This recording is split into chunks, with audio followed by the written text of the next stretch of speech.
Hello, how are you? The topic of this video is PowerShell Tutorial 4 Variables, Operators, Flow Control Statements. The basic building blocks for most programming languages are variables, operators, and flow control statements. This tutorial will cover them all and give us a good foundation for further exploration of other PowerShell features. To define a variable in PowerShell, add $sign in front of the variable name. The variable name is not case-sensitive, different from C, C++, C#, or Python. For good practice, you should only include alphanumeric characters and the underscore character in variable name.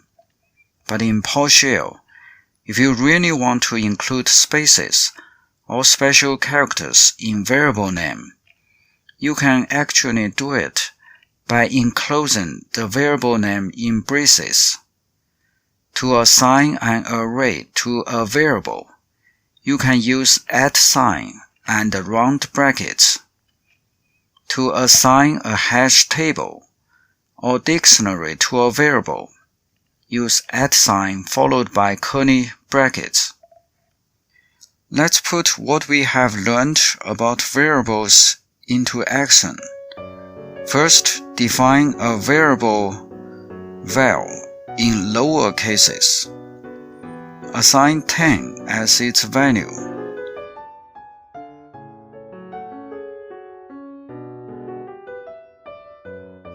Now add 5 to val. Notice we use upper cases.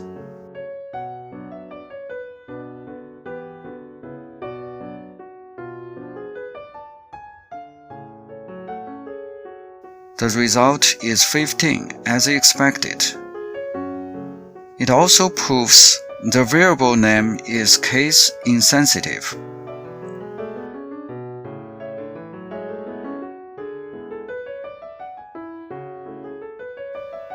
Now, let's assign an array 1, 2, 3 to variable array1.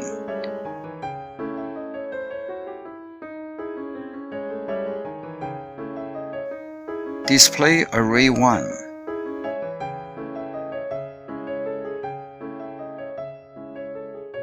We can also use round braces to assign array to array2.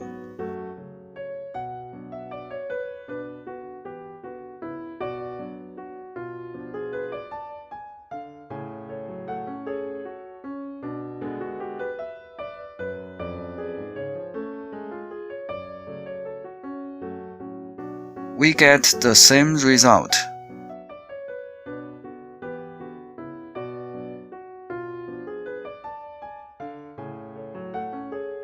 By the way, we can use .count to get number of elements in array.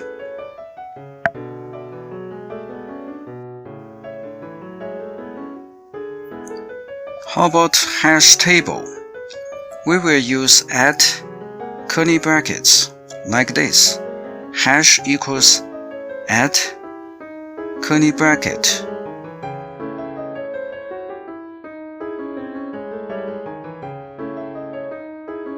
One equals 1, 2 equals 2, close curly bracket.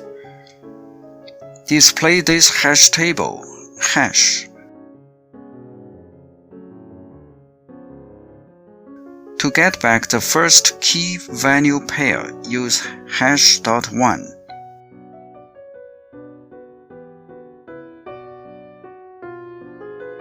Similarly, hash.2.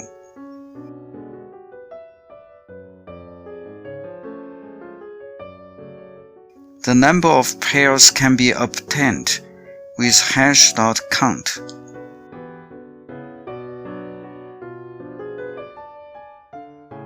How to get more info on variables? Use getHelp *variable*.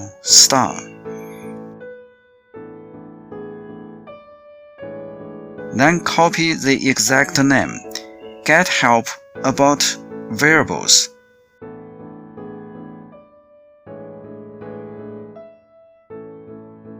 Now you can see all the details about variables in PowerShell.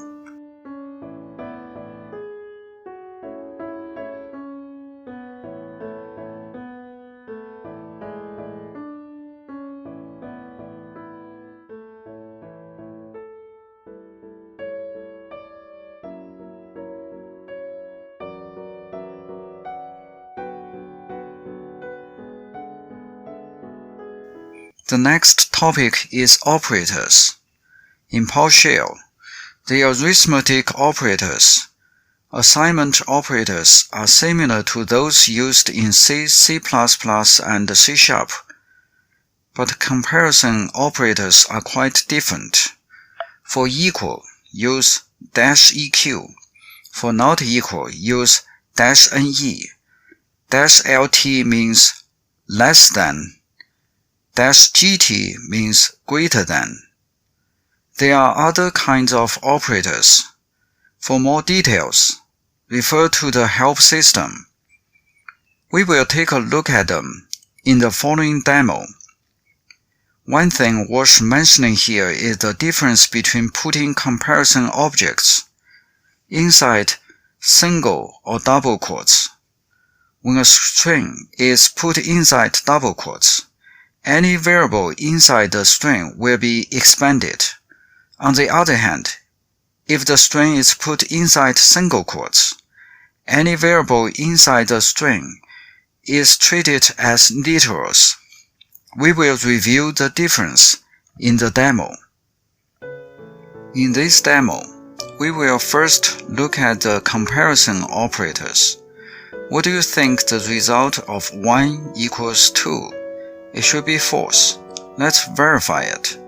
1 equals 2. False is returned. If we change to 1 not equals 2, what do you think? Yes, 2. How about 1 less than 2? 2.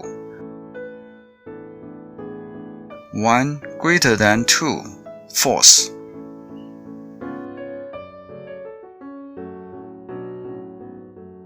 For more information on operators, check out help document. Get help star operator star. There are several files on operators.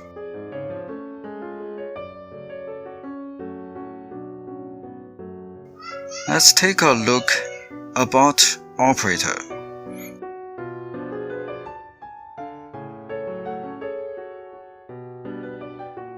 Copy it and append to get help, and with parameter show window.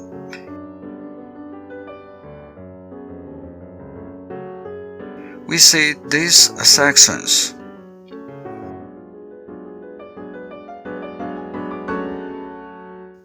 Arithmetic operators,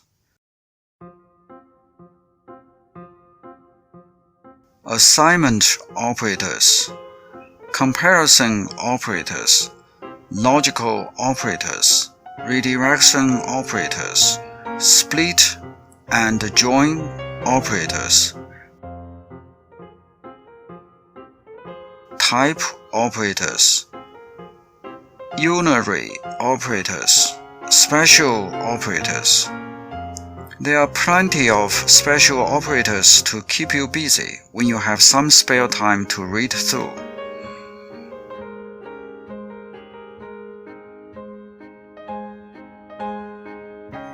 Close the help window when you finish. I have one more thing to show you. Single or double quotes.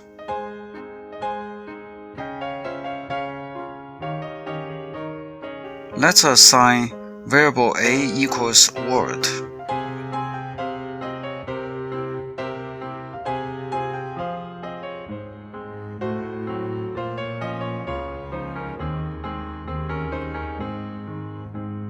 Use this variable in single quotes.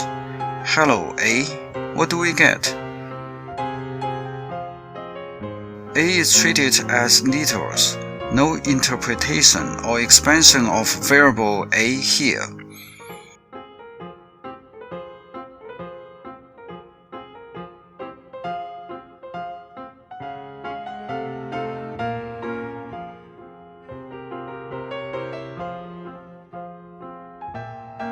Now use A in double quotes.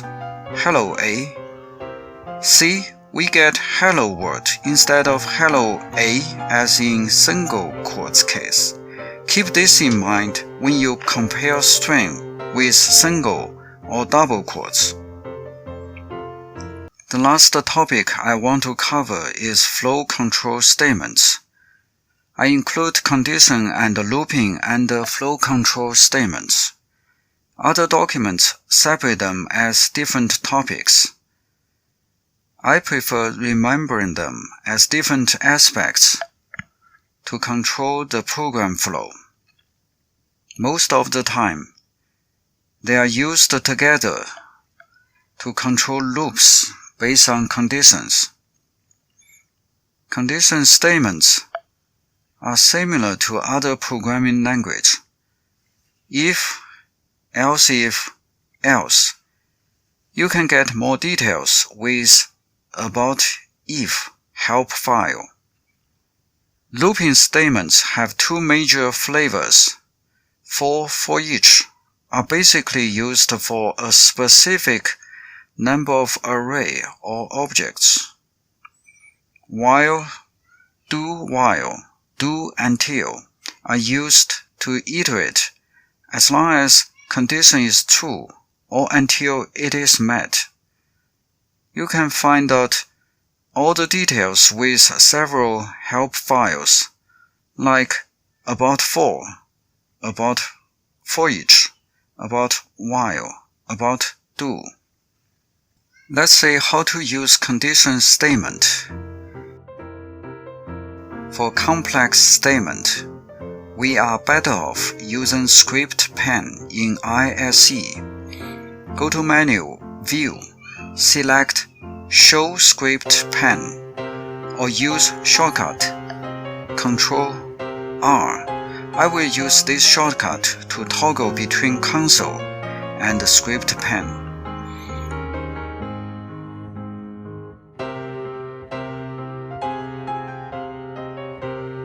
Clear screen first. Assign 5 to variable A.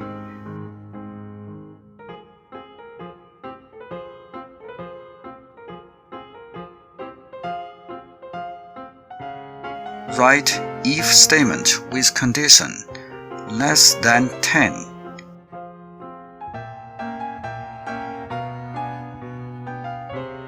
Display information.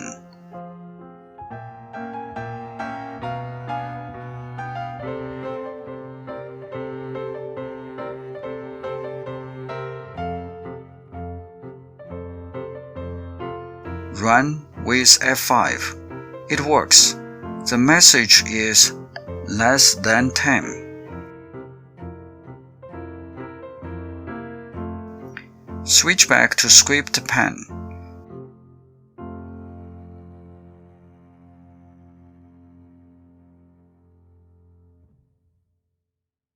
Write else if statement with condition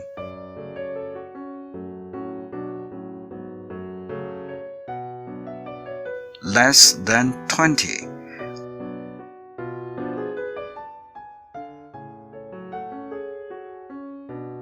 With this message.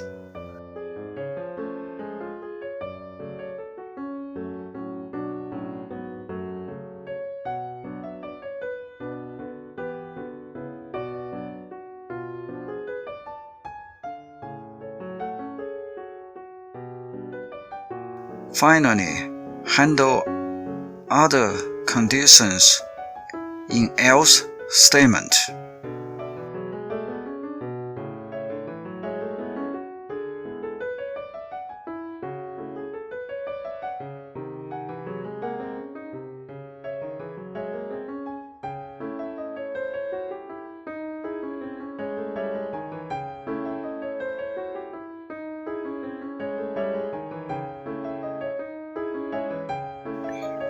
Change variable a value to 15. Run. It shows less than 20 as expected.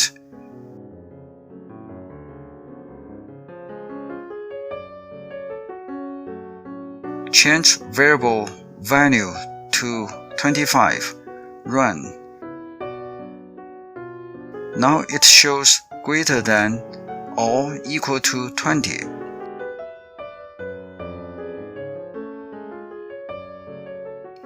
For more details, refer to help file about if. Type get help *if*.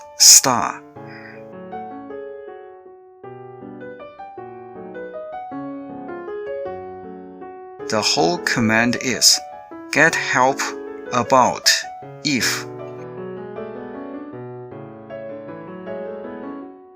Show window. Review the help document.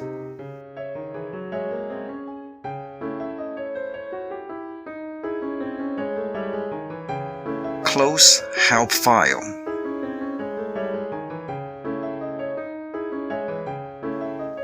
For looping statements, I will demo for each statement by listing all the files under one folder, including subdirectory. First, let's create some empty files under C tutorial directory. There's no file and folder.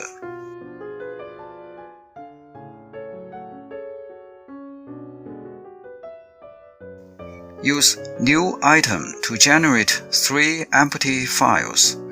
Root 01 text.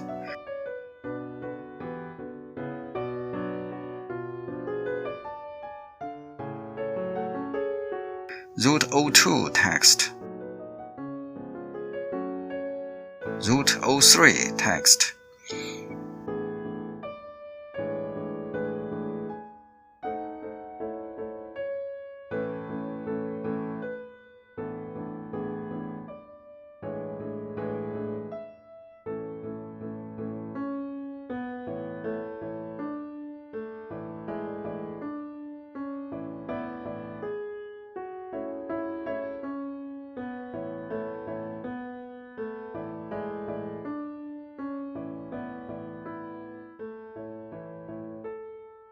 We can also use new item to create folder. Sub. Here we need to specify item type as directory.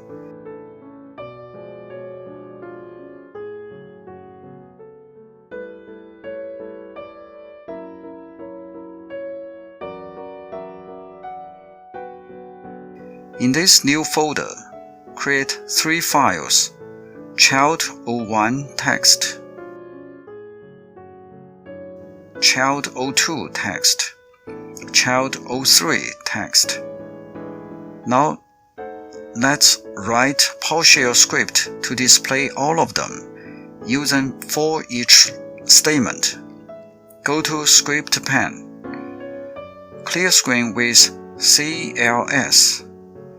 Define variable path pointing to tutorial folder.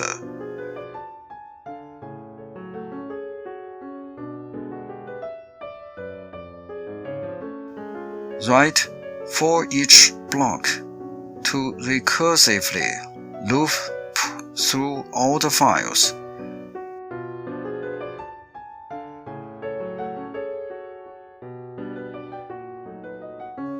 Here, file variable will hold each individual file object in each loop.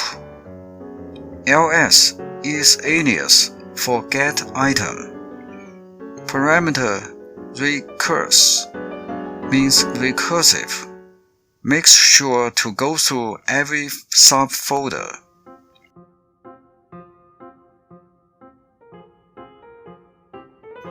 Inside the curly brackets, display file information by piping the object into select statement, full name, creation, last write and last access time. Run with F5. You see, with just a few lines of code, using for each looping statement, we can display all the file properties in root and subdirectories.